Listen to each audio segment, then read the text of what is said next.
I hope आप सब लोग ठीक होता होगा। Will India be in wrong side of history? अभी से 50 साल बाद बच्चा लोग वर्ल्ड हिस्ट्री का बुक पढ़ने से क्या इंडिया को जापान का जैसा, इटली का जैसा, तुर्की का जैसा, जैसे हिटलर को साथ दिया था, इंडिया को भी क्या वैसे ही याद किया जाएगा कि उसने व्लादिमीर पुतिन का साथ दिया था? तो चलो ये क्वेश्चन क्यों उठा देखते हैं।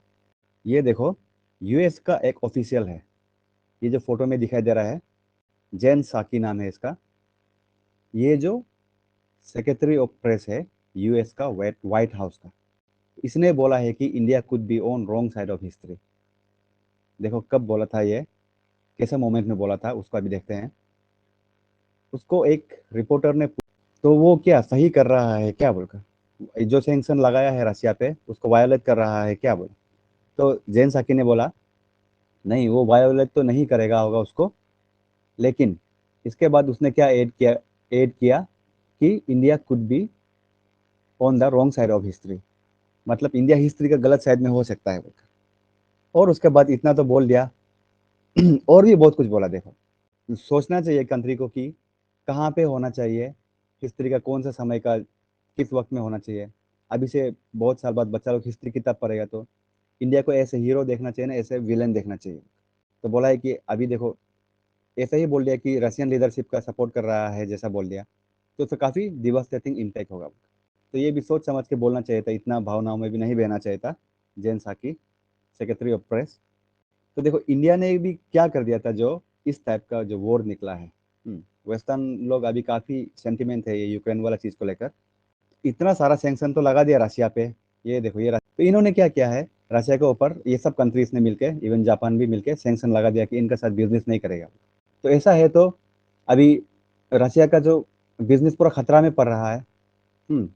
खतरा में पड़ रहा है। तो यहाँ का अभी ऑयल, यहाँ पे इतना प्रोडक्शन होता है, कोल इतना प्रोडक्शन होता है, गैस इतना प्रोडक्शन होता है, इसको कहाँ पे सेल करेगा।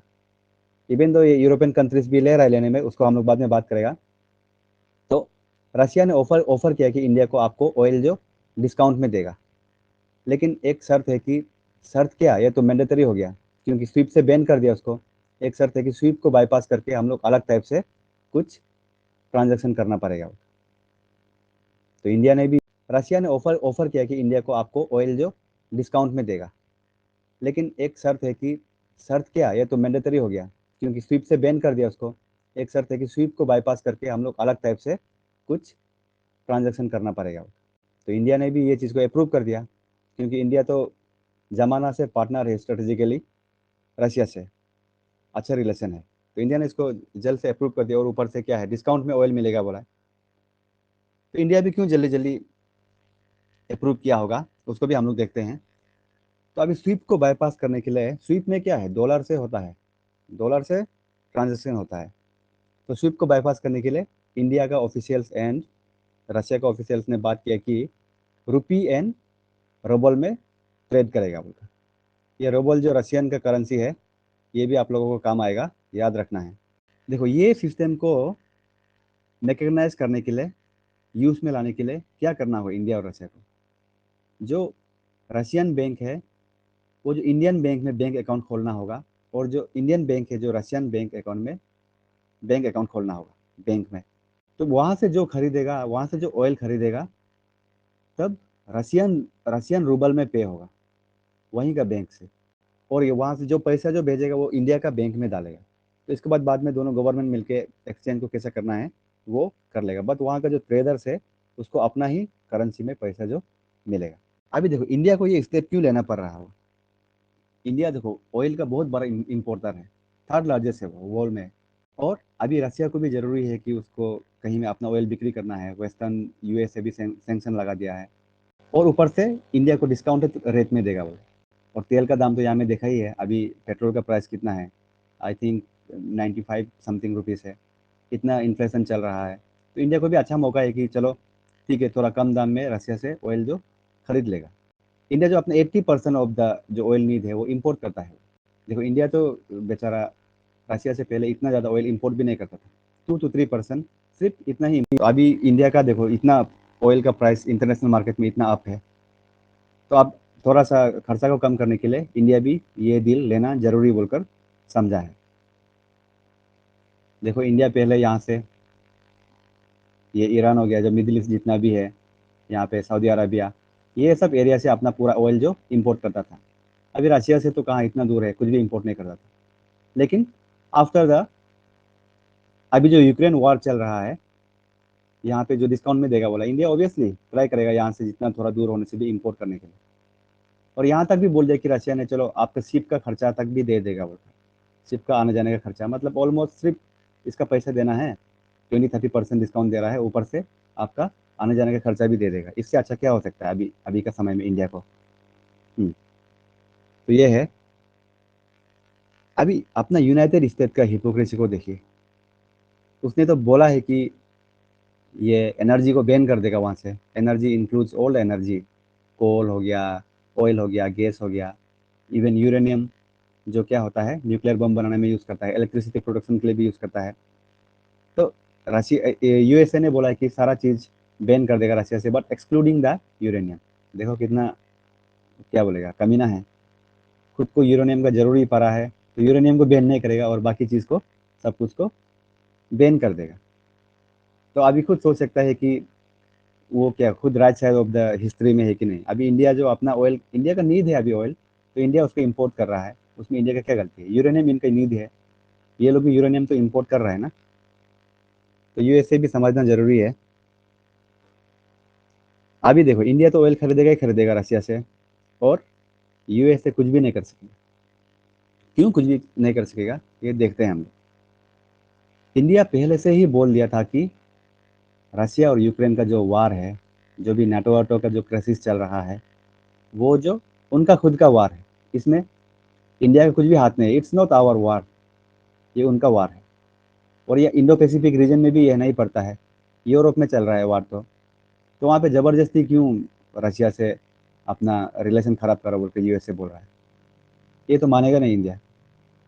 मानेगा क्या कोई भी, आप ये लॉजिकल एंगल से देखने से कोई भी कंट्री नहीं मानेगा। क्या, और ऊपर से इंडिया का भी हिस्ट्री को भी देखने से क्या है, इवन 2018 में भी ईरान को भी बैन कर दिया था, ये काटसा एक्ट का थ्रू।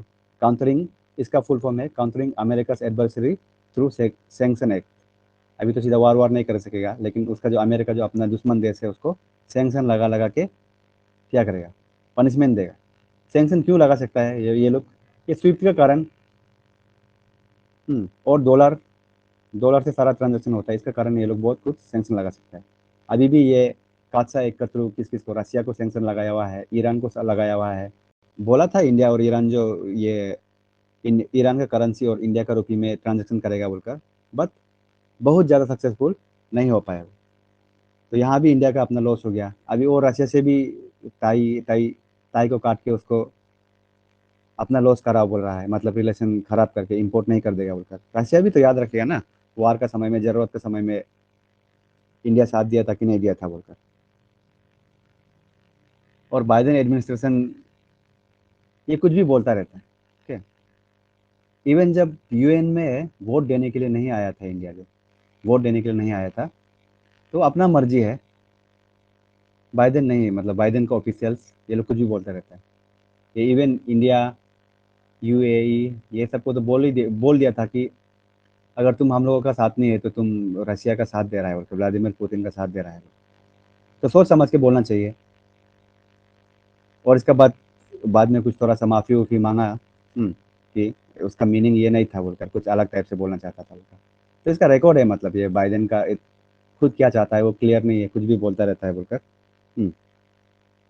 एंड इसका बाद देखो, USA is over playing it's hand.